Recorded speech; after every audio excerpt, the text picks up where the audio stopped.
2021, you took long enough to get here.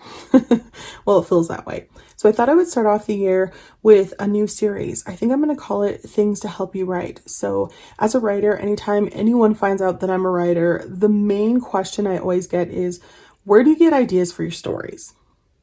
And I thought that this would be a great series to help seasoned writers and people that are just beginning, because even though you are a seasoned writer, sometimes you're like, I need some inspiration. So here's what I found. Story cubes. I ended up finding these on Amazon. I had heard about them a while back and I forgot about them, but I was looking for littler gifts for my niece, and I was looking up some of the things that I really liked when I was her age. She's 10 and in the 5th grade. And because Amazon and other, places like Amazon stock you and they know everything about you, they were like, hey, how about these? And I was like, yes, why, thank you, Amazon. So I ended up ordering these for her for Christmas. And then my friend Leila A.M. Martin, who I enjoy, she's Leila A.M. Martin here on YouTube and on Instagram, started posting pictures. I don't know if hers are story cubes because there's a bunch of different brands, but she started posting pictures of her dice, and I was like, oh my gosh, I'm one of the cool kids finally, because I just got some of those and I'm totally going to use them when Jade uses them as well. I think I've used them more than she has. She leaves them here because we write together here, but I am so excited about these. I'm going to leave Leila's social media down below because she has been posting pictures of the dice that she has rolled, and then she's taking those pictures and she is making them into little short stories and putting them on her blog. So if you want to see how a seasoned writer like Leila does it, I will definitely link that down below. So these come in different themes. You can see that this one is Voyages and it's green. It comes in a magnetic box, which I love, or at least the closure is magnetic. On the inside, it has the little instructions here, and these different colors are for different themes. So this one we ended up getting because I love fantasy. I think this was murder mystery, which was kind of cool. You can go ahead and roll 3 dice, 6, 9, it's whatever you like. You can actually roll all of them and then just choose 2 or 3 that you want to use in a story. You can roll for just like your hero, or you can roll for just something interesting like I don't know, like this necklace here. Maybe that's something that you want to incorporate into a story. On the back, it tells you how to play, and then it also lets you know that you can actually get these digitally if you want to get them from the App Store or Google Play. I have not checked these out, but I think it'd be kind of cool to check that out. So I can't tell you if they are more or less expensive as the physical dice.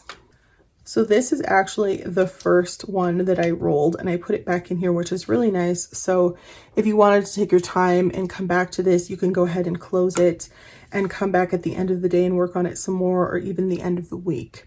So you can make these stories as long or as short as you'd like. I think these would be really great for microfiction, any kind of flash fiction. I love being able to only write with a certain amount of words, so less than 100, less than 50 words. It's really nice as a writer to kind of work on that skill. I actually started off by doing an oral story, which they suggest for children. So you see here on the back, it says 9 story cubes, the rules, players, and then the age group. So 6+.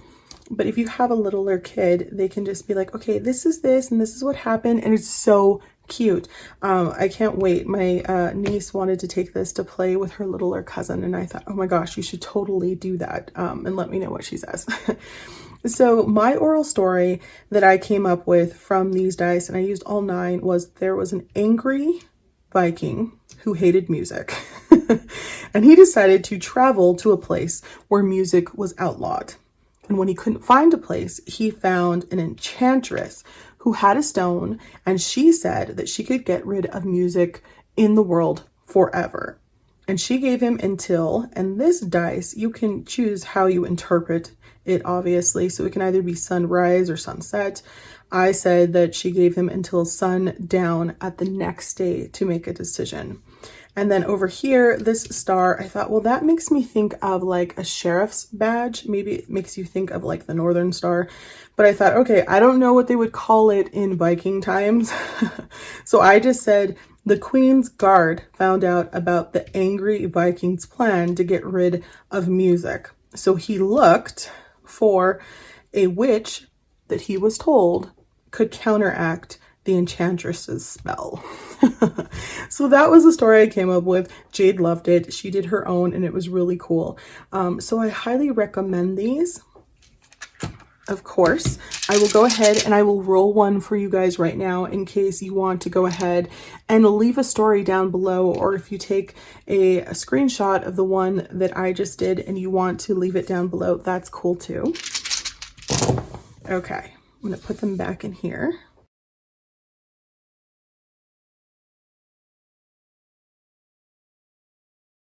Okay, so here's the roll that we just did. So if you're someone who's saying, okay, but I don't write fantasy or I don't write fiction, there is, I believe, the orange one that is just like the standard one that has everyday things that you can kind of choose from. I still think that you can go ahead and use this just for fun to do some kind of flash fiction, but you can also incorporate this if you're doing creative nonfiction, where you have a little fiction tied in with a true story. So let me know if you think these are cool and there's something that you would pick up. Do you think that you would find these helpful? Again, they have all kinds of themes. I've even seen Batman and Star Wars. So if you're someone who wants to write some of that lovely fanfic out there, you can certainly find dice to accommodate that. Also, I believe Leila, the person I'm going to be linking's blog down below, she had mentioned that she was going to print out some different images on sticker paper so that she could put them on the blocks so she could get different rolls. So that is also an option. I hope that this was helpful and this is useful to you and things that help you write. Sincerely, Sylvia. Bye.